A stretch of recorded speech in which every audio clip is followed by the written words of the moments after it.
Now, I think it's time we talk about why LA Knight does not feel like a main event talent, alright? Despite his charisma, despite his catchphrases, despite how much he's loved, there is something missing. There is a disconnect with LA Knight, right? I'm not saying that he sucks. I'm not saying that he's a jobber. I just think there's a disconnect that is making him peak at this ceiling, and I think he needs to fix these things, alright? So, Exhibit A right here, okay? Identity and nostalgia. All right, look, with Stone Cold Steve Austin, The Rock, we already know. We've heard lots of allegations of him stealing this identity, stealing this gimmick, even with like Ric Flair, I'm sure. The Rock, of course, like I mentioned, he's been stealing and kind of, putting his own spin on these gimmicks, right? These tropes of like an American badass type of guy, right? An American, drinking beer, all this stuff, okay? It's very Attitude Era-esque, all right? Everybody has said that, Now, I'm going to tie this back to the main problem, all right? Let me just move on here to Exhibit B. Stiff as hell. LA Knight has been wrestling for like mad long. I'm pretty sure, he's got many injuries with his knees, but this move right here, holy shit, this move. This thing makes me so fucking anxious because when he does this like top rope thing, there's like a 95% chance, 85% chance that he's gonna botch this thing, right? He's gonna get slippery here. Boom, he's gonna start slipping around like there's a fucking banana. You know what I'm saying? Like a little fucking banana right there. Boom, right? Fucking banana. See? Right? He just slips and shit, right? Now you're probably like, what the fuck is this magnet doing here? For some reason, the way he jumps, the way he moves in the ring, he's just very plotty. You know what I mean? He's very plotty. There's like this magnet fucking in his knees or some shit that's, holding him to the ground every time he makes a fucking move. Like, invest in a fucking agility program or some shit.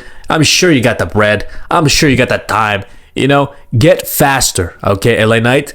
Right? I think if he was faster, right? If he was more smoother in the ring, I think it would be better for his whole character, okay? Because this shit, like, this is going to cause injuries in the future, man. All right, he's going to botch one time, fall on his head, and he's botched many fucking times, okay? I'll put this in post. He's botched many times. And every single time he does this, again, it makes me fucking anxious as hell, all right? Anyways. Old. He's old. Okay, straight up. Old. O-L-D, old. Okay? I think ED is on its way. All right? ED is on its way. I think he's going to have this problem very soon. He needs to lock the fuck in. Because this right here, right? How the hell is this going to fucking work? Okay? You're going to tell me he's going to win all the fucking WWE championships. He's going to be a star.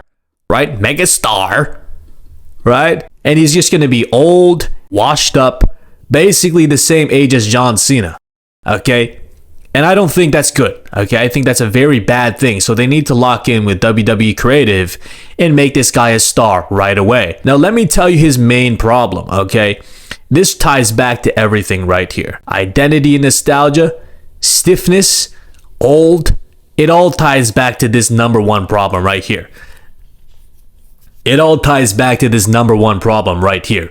Now, let me tell you what this is, okay? So I've worked with a couple people who, do interior design, engineering, and this is something here that has been a very prominent concept to avoid, okay? Material honesty, okay? Now, material honesty, the idea of avoiding concepts that have already been done. So, for example, right, plastic imitating wood can result in fakery. Taking things from history, right, from the past, and trying to replicate them, sometimes it gives this fake feeling, right? For example, right, plastic imitating wood, okay? It's the same thing with even like BBLs and shit, right? Think about it. It's there, all right? They have the bum, right? They have the spherical shape that you desire, right? That you want to, breed with. But again... right? It's not real, motherfucker. It's not real. You feel scammed, motherfucker. All right? You feel scammed. Okay? This all ties back to this. Okay? All of these points I just mentioned to you guys, okay, it just doesn't feel real. Okay, LA Knight doesn't feel real. There's no sense of like vulnerability with this character, right? Now I'm not asking him to fucking sit there and cry in the middle of the ring. I think that LA Knight needs to shed this identity of nostalgia. I think LA Knight needs to shed this idea that he's old and he's stiff. Okay, he needs to take that shit away. Okay, and how you do that? I got a solution, okay? Now, rebrand. Right now, you see him as this loudmouth fucking dude. All right, let me make my marker bigger. Loudmouth. All right, you guys see him as this. And he leans into it, okay? I think it works very well in terms of like, you know, a pop factor, right? It's a pop factor. He's loud. He says, yeah, yeah, yeah. You know what I mean? Yeah, right? It's very attitude-esque. It's good for that sake. However, right, if you're trying to like become a star, right? If you're trying to become like someone who's going to be fucking universally loved, like The Rock, right? Stone Cold, right? Even like Cody Rhodes, Roman Reigns, you want to reach that upper echelon. I don't think this is going to work. This is not enough. Yeah, yeah. Loudmouth. Okay. Triangle of loudmouth. Okay. This catchphrase, it's cool. But again, it's not going to make you it's not going to make you the biggest star in the WWE. Otherwise, he would be fucking in Cody's position. Okay. Cody Rhodes, he doesn't really have a catchphrase, right? Now moving on. Okay. This is exactly how you should rebrand LA Knight. Okay, now you might say, oh, this is some cheap ass tuxedo gimmick again, Intern John. This is some cheap ass fucking cocky villain guy, Intern John. No, it's not. Okay.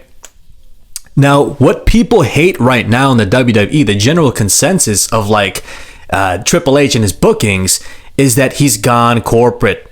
All right, he's become a shill.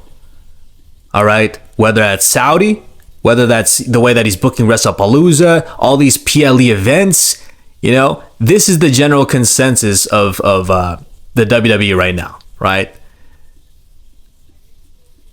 Now, how you should go about this is not by avoiding this shill. Oh, WWE's a shill. Oh my God, I want to X all that stuff out. Oh my God, I want to make us, you know, feel so pure. The shill allegations need to be a vehicle for one of your guys. All right, one of your superstars, okay, who's on the roster right now to take this identity, right, to take this armor of shill, okay, and make it part of their character. Okay, so LA Knight, right, before he was Maxine Dupree and NXT, he was like this $1 million man type of guy. Very cool. Okay, these are very fucking cool tropes that I think he needs to lean into and tie it back to shill. Okay, now let me explain what this means. Okay, now moving on, right? He's not just gonna be alone. No, he's gonna have somebody like this, Deacon Batista. Goddammit! All right, this guy had the fucking briefcase. You know, he had just like the muscle on him, right? He looks like he can destroy anybody in his path. Now, who would be a perfect fit for this character? Jasper Troy. Okay, now you guys might not agree with me. You might say, oh, Jasper Troy, he's black. You know, it doesn't really fit with the agenda of, I guess, like LA Knight or whatever. You know, something like that, right? You guys might say that, oh, he doesn't fit conceptually within LA Knight's ethos, right? But no, I don't think so. I think if Jasper Troy, right, is booked as this fucking beast, right, you take away this chain. I think this chain is a little corny, right? Take this shit out, right? Maybe make it, you know, a little more intentional with its purpose, with its use, because I don't know even why he does this, right? What is he's an unchained beast? Come on, that's like that's some boring ass concept, right? I think they should tie in, you know, again, like the Deacon Batista type of thing, right, where he's holding the $1 million belt, the $1 million man belt. I think he should be holding that shit, right? That is like his own thing, right? He needs to. That is his role. He's the gatekeeper to this belt, right? I think they should bring this thing back. Okay, they should bring the $1 million belt back, make it LA Knight's, but it's not just gonna be. Look, it's not going to just be fucking, oh, he's the $1 million man. That's boring, okay? We're going to revamp and give new meaning to this fucking belt, all right? New goddamn meaning. Okay? New.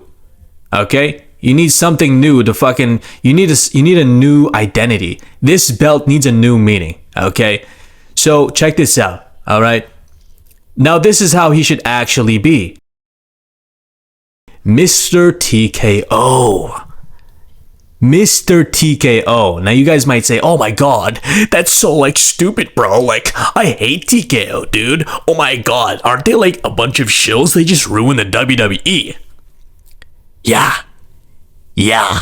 That's the attitude you want. You need to lean into the fire here, guys. Alright, you need to lean into the fire. WWE has become a shill company, right? He needs to lean into these tropes, you know, this fire, and give it more fuel. Give it a little more character to it, right? Take these allegations of being a shill company, you know, being all these things, right? You take that fire, that heat, you make the biggest fucking heel that we've ever seen, right? LA Knight, yeah, right? He's the only guy that can fucking pull this thing off, okay? LA Knight, holy shit. Okay, this is the guy who can carry that fucking mantle of Mr. TKO and make it like almost like a likable thing. Okay, it's not like this thing where it's like, oh, Mr. TKO, I fucking hate you with my guts, right? He's something that can transcend this whole shill fucking allegation, right? And make it something cool. Okay, something that people can get behind as a character. Okay, I think shill, right? Obviously, they're not going to use that cheap ass word within the programming. At least I hope not. But basically, Mr. TKO, the whole character is he's just a fucking sellout.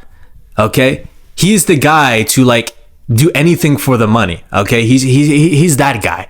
All right. Now you might ask, why does it make sense right now? Right. LA Knight has been losing, okay? And he's old, okay? How does he counter that? He gets fucking Jasper Troy, somebody who's young, somebody who's a beast, somebody who's the hired muscle to this group, okay? Now it's just gonna be these two. This is all he needs, right? This identity right here is already a lot more impactful than whatever the fuck Seth Rollins is doing with his group. These two right here, you have this guy, right? The veteran, right? The opportunistic guy, right? Who wants to fucking take advantage of everybody, everything, you know, every advertisement, right? LA Knight is that guy. Fresh identity. Okay, this belt doesn't mean, oh, just $1 Million Man, boring. You know what I'm saying? It doesn't mean that anymore. It means Mr. TKO, who's able to take this mantle, right? Of shill, right? This idea of shill, and just completely put a spin on it to make it look fucking cool. To make it look cool, man. All right? Triple H needs the balls to lean into this type of stuff, okay? Because if people are talking, right? If people are saying you're a sellout, right? Holy shit, lean into it. Give a character to direct that hate, right? You need to point this hate in some sort of direction, and the best way to do that is to create a character, god damn it. LA Knight, okay? So with Jey Uso, right? Jey Uso becoming basically this guy who's like, you know, conflicted, spearing LA Knight, protecting his brother, having this, you know, meltdown. I think LA Knight should be the one to actually turn heel, okay? To actually fucking, you know, stick a knife in his goddamn stomach. You know what I mean? Per se, right? He should be the one to backstab Jey Uso, right? Why? Greed, baby. Okay, this is another trope. Okay, greed. He needs to be locked into this fucking gimmick because it just makes sense, okay? They're already teasing him to turn heel, right? They're teasing that shit. So, right, taking this shill identity, right? Wearing it on your fucking back and becoming Mr. TKO. Okay? It would be even fucking cool, right? If they made a belt, right? If they made a belt specifically for LA Knight that has TKO in like this sort of font. I think that would be fucking cool. All right, I need to see LA Knight turn heel, man, once in my goddamn life on the main roster, because on NXT, he was great. Okay, if you guys haven't seen that, go watch that shit, all right? Anyways, I appreciate you guys for watching. You guys already know who this is, right? The high rise living, work wife stealing intern. Ja. Ow.